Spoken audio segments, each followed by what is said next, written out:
sur l'actualité du jour.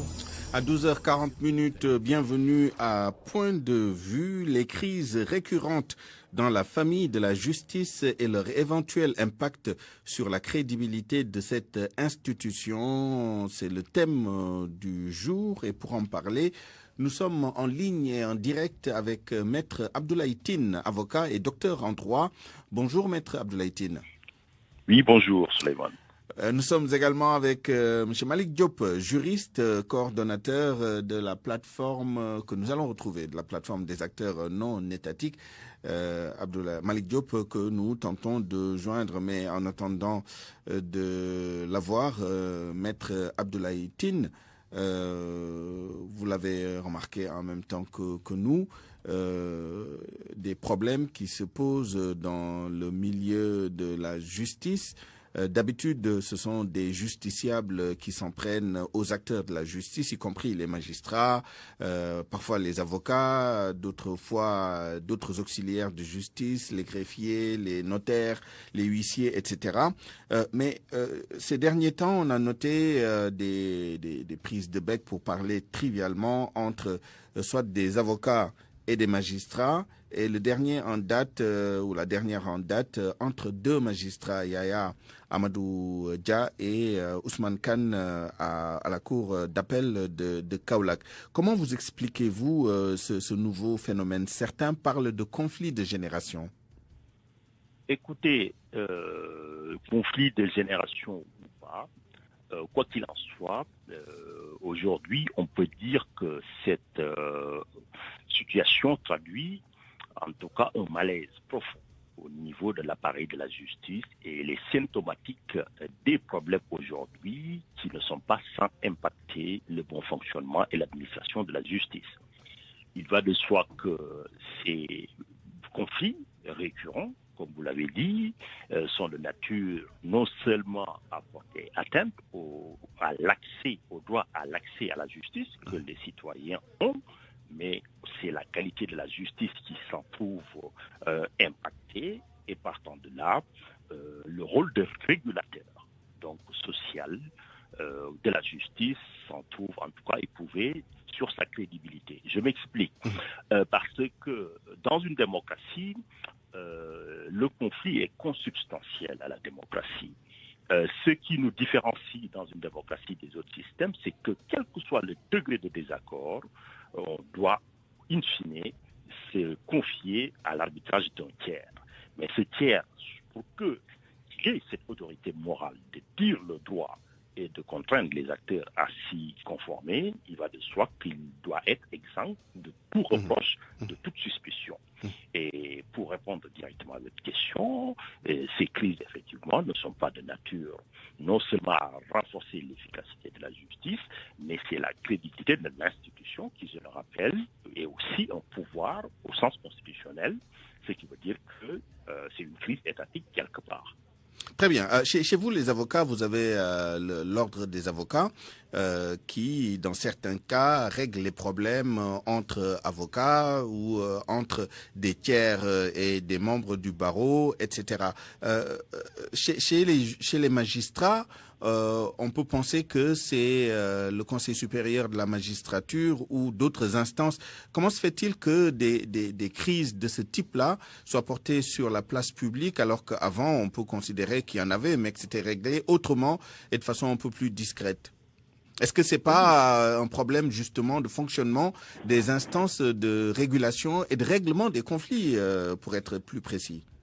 Oui, au niveau interne, c'est-à-dire le moyen de régulation interne, il va de soi que, effectivement, il y a le Conseil supérieur de la magistrature, mais n'oublions pas que dans la configuration actuelle aujourd'hui, non seulement il y a le président de la République, et il y a aussi le ministre de la Justice.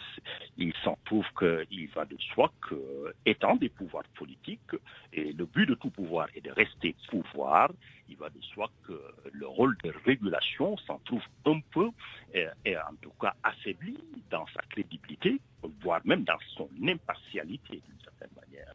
Et ce qui doit être le propre d'un tiers qui tranche les conflits. L'autre aspect, c'est l'évolution que vous avez pointé tout à l'heure de la société.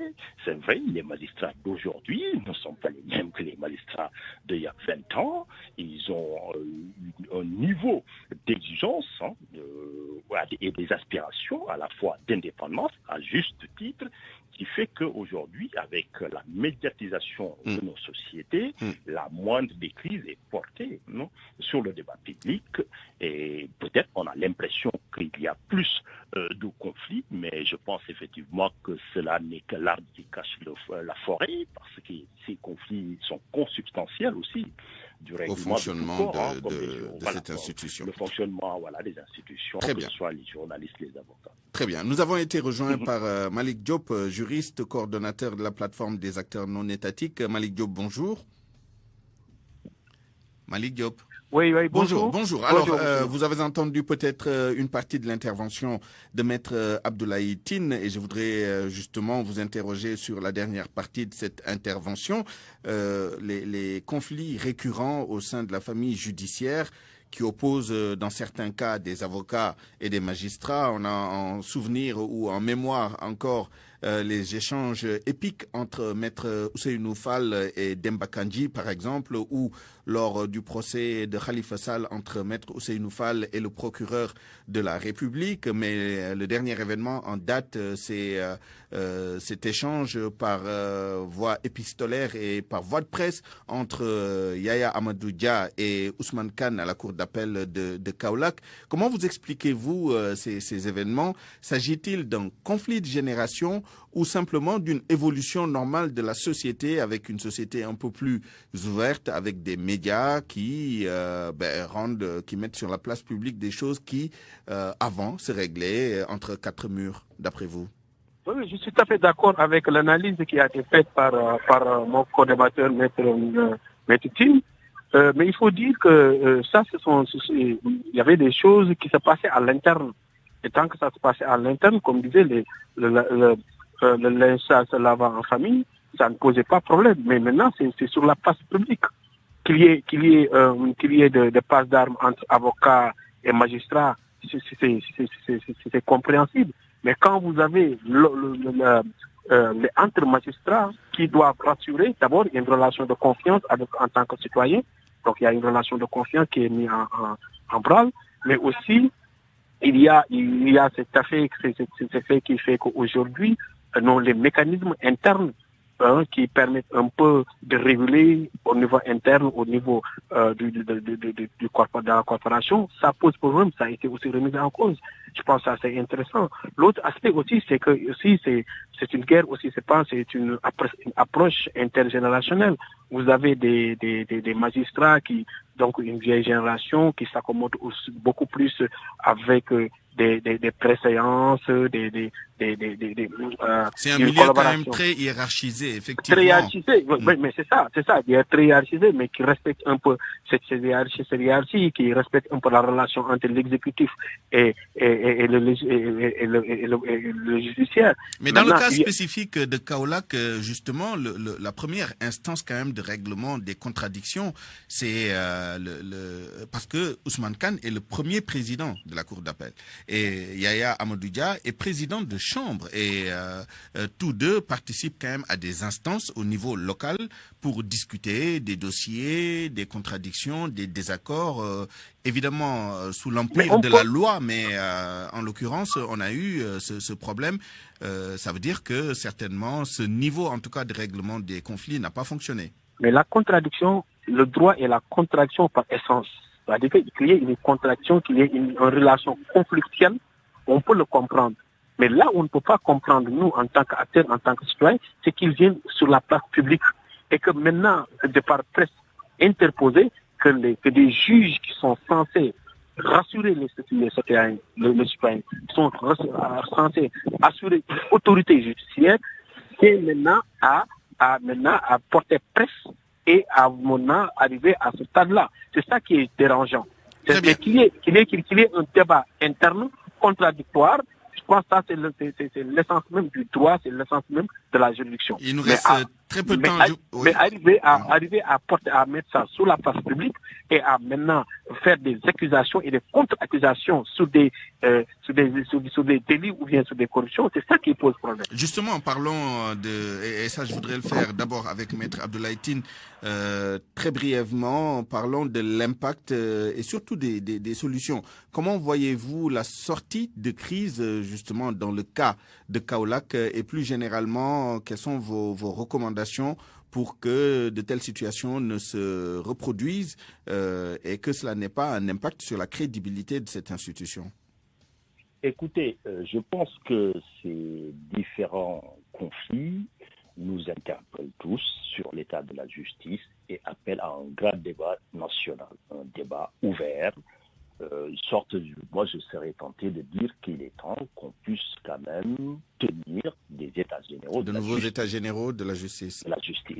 Pour une réflexion ouverte, féconde, où au sortir en tout cas, on aura une sorte de consensus sur le fonctionnement de ce pouvoir. Aujourd'hui, si vous regardez la grève qui aussi agite le débat public là-bas, vous voyez effectivement que quand même chacun campe sur sa position. Alors que nous sommes dans le cadre de négociations, tout compromis est compromettant, il faut des concessions réciproques. Et il faut que le ministre de la Justice et les autorités étatiques puissent savoir qu'ils ont la responsabilité première d'assurer la continuité du service public de la justice et que c'est quelque chose, un enjeu vital. Aujourd'hui, ce qui se passe au Mali n'est pas étranger à la déliquescence, voire l'affaiblissement du pouvoir judiciaire. Notamment la Cour constitutionnelle. La Cour constitutionnelle qui était le dernier rempart pour trancher les conflits. Et là où manque quand même la justice, à bon avis, les gens auront une tentation naturelle de se faire autojustice. Donc des états généraux de la justice comme principale recommandation. Merci à vous, Maître Abdoulaye Tine. Malick Diop, vraiment en 30 secondes, que pensez-vous de cette proposition ou avez-vous une proposition alternative pour l'avenir de la justice? Il faut secouer l'arbre, il faut secouer le baobab. Parce qu'il y a ça, je pense que c'est juste un élément qui cache un peu, comme dit, c'est l'arbre qui cache la forêt. Il y a le monde judiciaire est mal en point. Il y a beaucoup de frustration, que ce soit des jeunes magistrats qui sont en conflit avec les anciens qui gardent le plus